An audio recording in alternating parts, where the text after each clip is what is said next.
Hello there and welcome to episode 8 of the Loki Takeover. I've done 3 videos today for the Loki Takeover. I'm kind of happy with myself that I've got this many done. Especially, I think I'm getting more done because I'm not writing exactly what I'm going to say down, which I was doing at the start. I was writing like 2,000 words of what I was going to say, and then just reading it out like a robot. But now I'm actually like trusting in myself that I won't go off on random tangents. So the purpose of today's episode is to ask the question, what actually is the purpose of Loki as a TV show? So we know that the series that have been put on so far into Disney Plus, so WandaVision, The Falcon and the Winter Soldier, had a purpose. Of course, they were definitely plots in their own right. They weren't just a load of absolute rubbish that didn't follow a plot line. They all had a plot, but they all served a purpose towards the bigger MCU. So WandaVision was setting up Doctor Strange Multiverse of Madness, because, well, it introduced us to Wanda, who is theorized to be the villain of Doctor Strange, because she's a Nexus being, she's extremely powerful, and she's grieving. They're like the 3 things you don't put together, because that will cause complete chaos. Then the Falcon and the Winter Soldier set up a possible Captain America 4 with Sam Wilson in the Captain America mantle. We're not sure about that one yet because it's a giant rumour that there will be a 4th Captain America, but it's not been announced yet by Marvel, so we can't exactly just tell you that. Like, it's completely like, they've said it's gonna happen, there's no way that it's not gonna happen. Like, we know there's probably gonna be a Captain America 4 because we definitely need a Sam Wilson Captain America movie somewhere along the line, but it's not been said whether it's gonna happen or not. So will Loki also set up Multiverse of Madness or something else that hasn't been announced yet?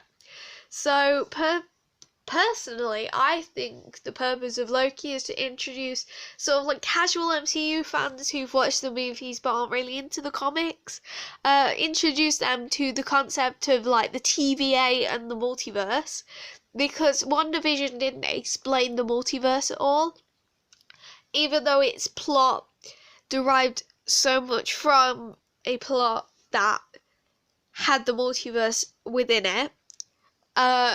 They didn't explain what the multiverse is, but in episode 1 of Loki, obviously with the Miss Minutes animation, which was honestly my favourite part of the first episode other than the introduction of Mobius, I'm passionate about loving that character.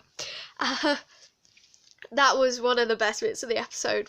But she explained it really simply as it's branches in a timeline, and there was a multiversal war, and then the timekeepers wove all of the different multiverse branches into one sacred timeline. So it explained us that, and it also explained the concept of the TVA, why they're there, what their purpose is, and it introduced us to Mobius, one of the best bits of the series.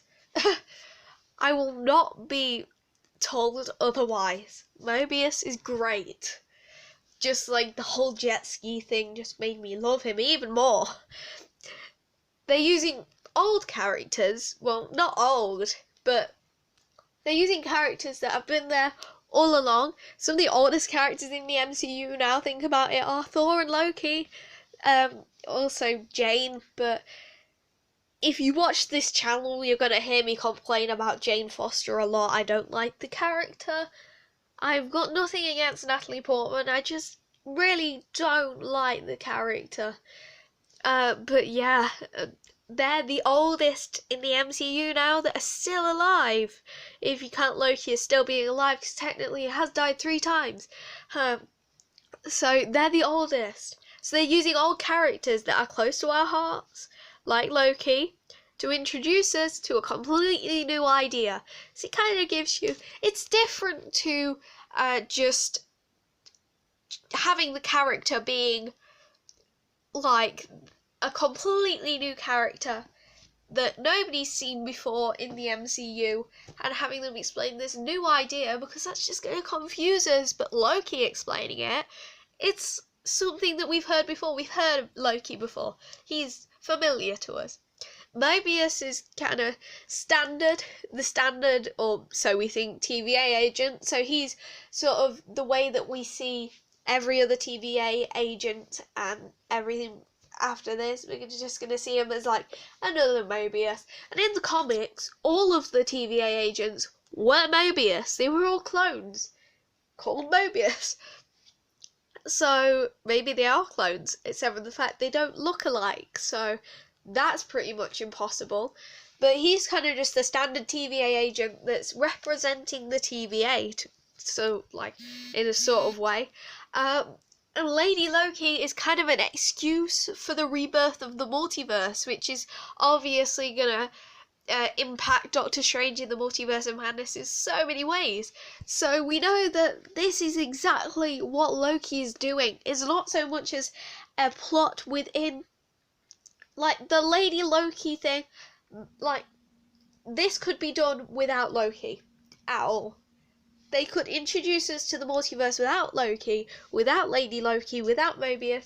They could introduce us to the multiverse, throw us straight into the Multiverse of Madness, and have Doctor Strange just say, you know, a new multiverse has been created. There wasn't one before, but there is now. And that would just confuse us like hell. So they're using this 6-episode series to just get us used to the idea before the Multiverse of Madness comes out. So that's kind of what it's doing. So it's kind of doing a similar job to WandaVision, but WandaVision didn't explain it as well as it could have, I'm going to say. That's why they're doing Loki. WandaVision was great in its own rights. It gave Wanda so much more character development. It introduced us to Monica Rambeau. It brought Jimmy back, like... Jimmy was one of the characters in Ant-Man and the Wasp that was like kind of a background character, but he was like the comic relief. He learned magic. Obviously not real magic, card tricks. If you haven't watched that, I'm gathering you would have watched it if you're watching this video right now. But WandaVision was kind of a plot in its own right, even though it was setting up Doctor Strange in the Multiverse of Madness. Loki is more of like a explanation. Imagine that it's basically think that it's working the same as the Miss Minutes animation is working. It's explaining it to us when we're in a new situation, we don't know what the hell's happening. It's just like a breath of fresh air from the new situation that we've got this character that we know and love explaining it to us like this. So Marvel are doing a great job at that, because it's definitely reached into my heart, is what I'm gonna say. I'm gonna say there's been 2 episodes of Loki so far, and I think so far, even though I have a strong attachment to the character of Bucky, I'm literally looking at one of 2 pictures in my room of Bucky. I have posters at the moment. So, like, I think that Loki so far is the best of the series, and I don't know whether that's because, you know, I wasn't really a big fan of the Falcon before. I totally thought that Bucky should have been Captain America after Steve. I don't know whether it's because my opinions on the Falcon and the Winter Soldier were the complete opposite of the way that Marvel went with the show, but I think that Loki is the best, and it's kind of a controversial opinion because a lot of people like WandaVision. It was very thought-provoking. I also have 4 WandaVision posters in my room. I made them myself. It was very thought-provoking, and it was sort of like the holy grail for the theory makers, because there was so much in there that you could make a theory about.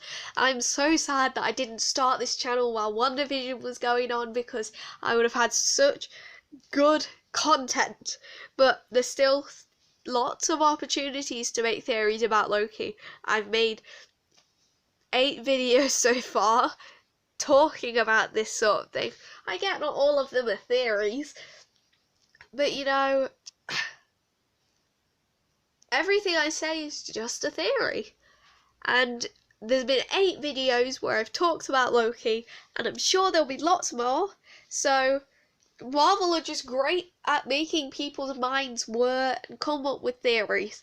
So that's what I think that Loki is currently doing within the MCU, as well as being an amazing program, as well as introducing us to the amazing character of Mobius that has grabbed my heart and squeezed really, really hard because I love him. Alright then, thank you for watching this video. Make sure to subscribe and turn notifications on so you never miss a video, because I'm posting a lot now in case you didn't realise. And make sure to comment your opinions on these theories, and comment theories you'd like me to comment on myself within videos down in the comment section below. I said comment. See, that's been happening quite a lot recently. I can't say comment and it comes out comic. I'm thinking about comics too much is why. So make sure to do all that stuff, and I'll see you in episode 9. Bye!